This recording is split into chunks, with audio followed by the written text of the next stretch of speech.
12वी निकालात पुन्हा कोकणची बाजी 94.14% राज्यात अव्वल. महाराष्ट्र राज्य माध्यमिक आणि उच्च माध्यमिक शिक्षण मंडळानं आज 12वी परीक्षेचा निकाल जाहीर केला. यंदाही निकालाच्या शर्यतीत कोकण विभागानं आपला दबदबा कायम राखलाय. 94.14% निकालासह कोकण विभाग राज्यात प्रथम क्रमांकावर विराजमान झाला. यंदा राज्याचा एकूण निकाल 89.79% लागलाय. दरवर्षीप्रमाणे यंदाही कोकण विभागानं राज्याच्या सरासरीपेक्षा सरस कामगिरी करत अव्वल स्थान पटकावले. निकालात मुलींनी पुन्हा एकदा बाजी मारल्याचं चित्र आहे. मुलांच्या तुलनेत मुलींची उत्तीर्णतेची टक्केवारी अधिक नोंदवली गेली. दरम्यान विद्यार्थ्यांच्या शंकांचं निरसन करण्यासाठी मंडळाकडून हेल्पलाईन सुविधा उपलब्ध करून देण्यात आली होती. तसेच गुण पडताळणी किंवा उत्तरपत्रिकेची छायांकित प्रत हवी असल्यास विद्यार्थ्यांनी मंडळाच्या अधिकृत संकेतस्थळावर विहित मुदतीत ऑनलाईन अर्ज करावेत असं आवाहन मंडळाकडून करण्यात आलं आहे. नमस्ते, मी पुनीता गणपती गुरव, विभागीय सचिव, कोकण विभागीय मंडळ रत्नागिरी.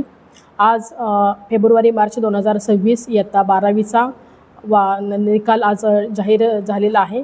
तर या अनुषंगाने कोकण विभागीय मंडळामध्ये एकूण आपले जे विद्यार्थी आहेत ते 22,888 विद्यार्थी आपले प्रविष्ट नोंदणी झाले होते.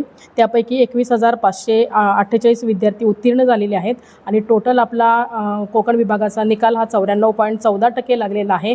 दरवर्षीप्रमाणे म्हणजे कोकण विभागीय मंडळाची निर्मिती झाल्यापासून म्हणजे 2012 सालापासून म्हणजे एकूण 15 वर्षे सलग झाले आपल्या कोकण विभागीय मंडळ हे राज्यामध्ये अव्वल आहे.